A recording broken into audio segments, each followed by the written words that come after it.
there! So today I'm going to be doing a review and demo for the Guerlain Lingerie de Peau.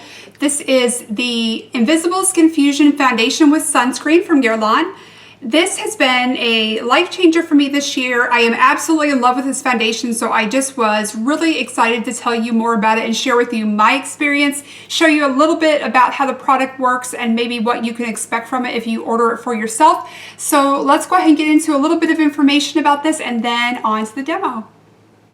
Okay, so as the name indicates, this really is like lingerie for your skin. It has a very silky, lightweight formula. It goes on very smoothly. It has a very thin consistency. I wouldn't say it's exactly watery, but it is thin, which ends up feeling really, really nice on your skin. It really feels like absolutely nothing. It does have SPF 20 in it, so you are getting a little bit of sun protection, which is always nice. I use a separate sunscreen with this.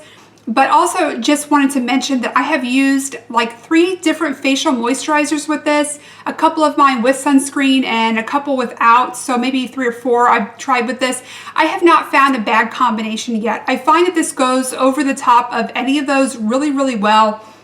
I don't find that there's a bad combination of any of those. So any moisturizer or sunscreen that you're currently using, I have a feeling this would do a really good job over the top or in combination with any of those. It just seems to work really well with anything. It also works really well with bare skin. So if you're comfortable with a little bit lower SPF coverage, like I said, this has SPF 20 in it. You're also going to get a little bit of sun protection, but that's not something I would rely on for myself for a long period of time outdoors. It is available in 8 shades. My shade is number 2, which is beige clair. I don't know if you can see that. I guess it's probably not really important to see the label, but it is number 2 in any case. And it doesn't take a whole lot of foundation in order to cover your face. I use one very thin layer for normal days, and when I am filming, I use 2. Now, this has a light to medium coverage. I would say it's maybe it leans a little bit more to the medium coverage side, but you are not going to get a heavy coverage out of this. It is buildable to a point. Like I said, when I film, I do 2 layers of it because I find that I get a little bit better coverage. But any really troublesome spots on my face, like I'm having today, which are around this area, my mouth, you really do need an additional concealer. I use my MAC Studio Finish Concealer in NW20, and I find that that does a really good job of just covering any of those spots that the foundation does not cover up. And you really don't want your foundation to be your concealer. You want a separate concealer. The foundation is just sort of meant to even everything out and create a nice canvas. You still want your skin to show through. You still want it to look like skin. I don't ever like it when something is such a heavy full coverage that it looks cakey and settles into my pores. And this absolutely does not do that. It is the most natural, luminous finish. It's somewhere between matte and dewy. It's definitely not a flat matte finish, and it's definitely not that dewy finish, which I don't prefer. My skin is combination oily, so I find that I'm already getting sort of a dewy finish whether I want to or not. So I like to start off with a semi-matte finish if I can. I find that if you have too matte of coverage, then I feel like your skin can look a little flat. And so I like that this has the semi-matte coverage because I feel like it still looks like my skin, but better, which is always a really nice thing. Previously, I've been using the Makeup Forever Matte Velvet Plus, and I found that that was a really nice foundation, a really great coverage. It felt great on the skin, didn't cause any acne breakouts. But the problem for me was always that, especially now that I'm getting older, it was really settling into lines on my forehead, specifically probably around here, around my mouth too, but I was just really noticing it on my forehead. So I really enjoyed the coverage that I was getting like in this area of my face, and then it always bothered me that it was really settling and emphasizing those lines. I feel like with the Guerlain, it really just goes over the top, sort of smooths everything out. It's not giving me the appearance of having perfect skin. It doesn't look like I have no lines or wrinkles, but it doesn't settle into them and emphasize them in the way that other foundations have. So I think this definitely is a good foundation for more mature skin when you're having a little bit of trouble, with the fine lines and wrinkles, and you don't want something to really settle in there and make them look more obvious. I think this is a beautiful, beautiful formula for that. And like I mentioned, it's to me a very natural finish. Even when I build it up, I don't feel like I'm getting that cakiness, that obvious look. I don't get a heavy makeup look. My skin still comes through, but in a really, really beautiful way. Now, this is more on the expensive side. You are going to pay $59 for 1 ounce of product. It does come with a pump. It's in a glass container, so just something to be aware of. This may not be travel friendly in its original container, but you can always put it into something else, and the pump top makes it really, really nice for that. So it is a little bit on the heavier side. Now, I was able to purchase this foundation during one of the Sephora sales, so I think it was during the 20% off offer, so I did pay quite a bit less for it, but I do think, honestly, it's worth every penny. To me, foundation is something that is really worth investing in. It's your canvas, it's your base layer, it is the surface on which you're going to put everything else, and to me, it's just really, really important to have a great foundation that covers, you know, the imperfections, that creates a natural finish on my skin that makes it look better.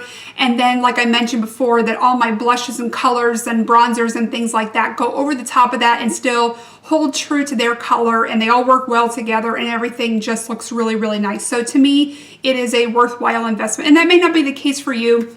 But to me, foundation has always been, since I was, you know, in high school and college and really, really poor, foundation was just something that I always really splurged on. So just a couple things to mention about this. I did mention about the heavier glass container not being travel friendly.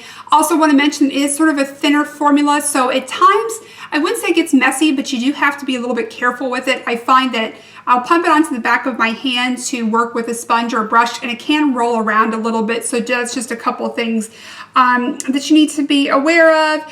And it does have a fragrance to it. So if that is something that you're sensitive to, you do need to be aware of that. However, I would not let that deter you from buying the product, because I think that for me, once the foundation dries and sets, I can't smell anything. So the only time I'm really getting that fragrance is when I'm pumping it out and applying it to my skin. And then once it dries, I've forgotten all about it and I can't smell anything for the rest of the day. So I would still give it a shot, even if you're someone that is fragrance sensitive. At least get a sample and just see how, you know, how it works for you. So that is it. Let's go ahead and move on to the demo so you can actually see how this product works.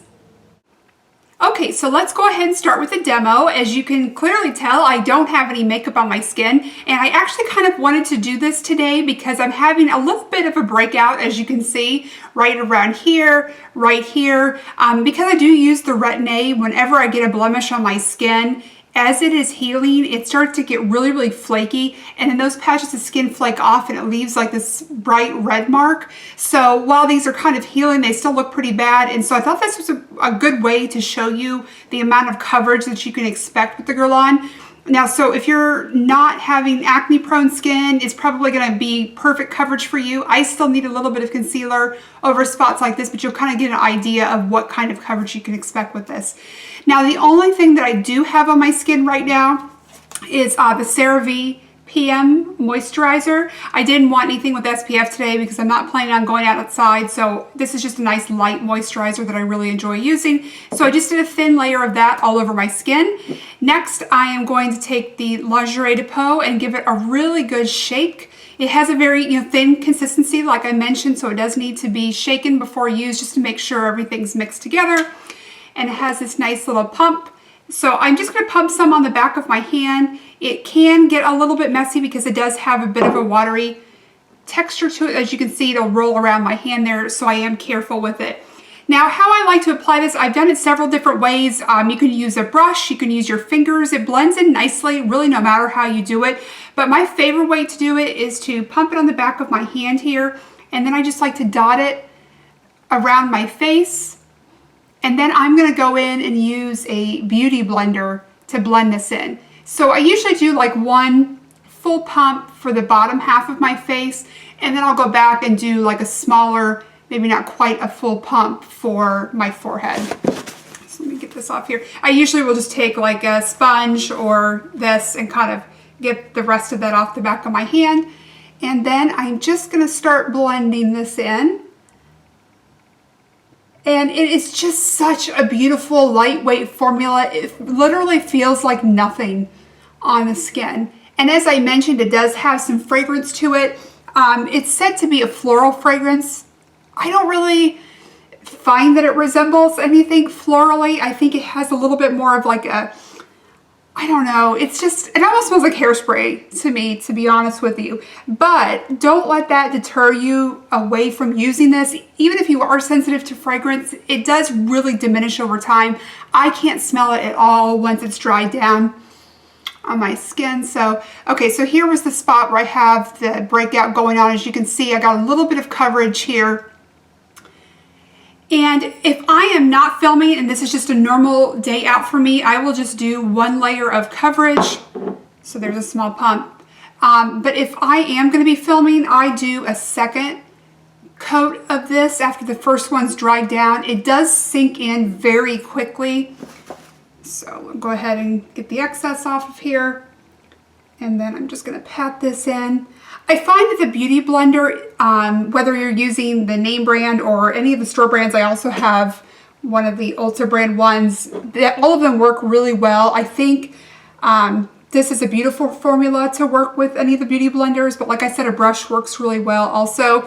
I have had the case in the past where I've used a brush for foundation. I've actually had some streaks on my skin, and I don't get that with the Guerlain. So, okay, so that is one simple, quick coat. You saw how quickly I did that. I probably would have done it even quicker if I wasn't, you know, explaining things, but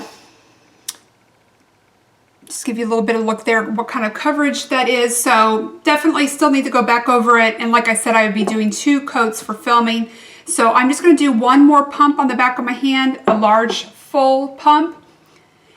And then I'm going to use this for all of my face. I don't need to do like a full second coverage, but I am going to really focus on the trouble spots, just kind of making sure I get all that in. And this has probably been a little bit too much. But I just think even when you layer this up, you are going to get more coverage, but it's not going to look cakey at all. It's not going to look obvious on the skin. And you can build it up to a point, but this is never going to be like a heavy full coverage foundation. And really that's what your concealer is for anyway. You don't want to try to cover all of your imperfections. You know, the foundation is meant more just to even out the skin tone and create a nice canvas. So as you can see, this is sort of like, you know, a semi-matte, not exactly dewy, but not exactly matte finish, somewhere in between that has like a nice sheen on the skin. So show you that. I think it still lets like my skin show through in places, so it doesn't look so heavy like you have an obvious foundation on. So it kind of gives you that natural glow, I think, on the skin. And then what I will do typically after this, especially on these problem areas, you can see how it covered them though. So it does a pretty good coverage, but I will go back with my MAC. This is Studio Finish Concealer in NW20. And I will go back with just a little brush. I'm actually using the brush from the Naked 3. It works really well. And I will just cover up those trouble spots. And I'm actually looking in a mirror just beyond my camera, which is what I'm looking at here to make sure I'm getting this in the right spot. And I'm a little bit, you know, about a foot or 2 away from this mirror. So I'm actually having trouble seeing where these blemishes are on my face. So that tells me that the foundation on its own did a pretty good job of covering these up. So let me just go back on this spot. And this is pretty much healed, but it still just has like a pinkiness to it. Okay, so let me go back and add my eye concealer, and I am going to put a little bit of setting powder on. I don't think this foundation needs a lot of setting powder, but because my skin is combination and the oil will come through, I like to put a little bit here on my forehead, a little bit right here, and definitely on my chin. And then I kind of leave the rest of the area bare, or I'll use a little bit of bronzer or something like that. So let me do that, and I will come back and wrap things up. Okay, so like I mentioned, I went in and just added a little bit of setting powder to my T-zone, to the areas that I know I'm going to get oilier later in the day. For that, I used my Too Faced Primed and Poreless Pressed Powder. I added a little bit of blush. I didn't use any bronzer today, and a little bit of gloss, and that's it. That completes the look. So I hope this gave you a better idea of what you can expect from the Guerlain Lingerie de Peau. I think it's a 5-star foundation. I am absolutely in love with it. And I know I'm going to regret saying this because I love trying new things all the time, But right now, I can't see why I would want to try another foundation. I am just so in love with this. But that being said, there's always things coming out that have a great technology and make us look even better than we ever thought that we could, and something that's really life-changing. For me right now, this has been a life changer. I had mentioned it was one of my favorite products of 2013, and that is so true. I just am over the moon in love with this foundation. So I hope you have a chance to try it if it's something that you're interested in. It is pricey, but I think it is worth every penny. So I hope that you enjoyed this and found it helpful, and I hope to see you very soon. Bye-bye.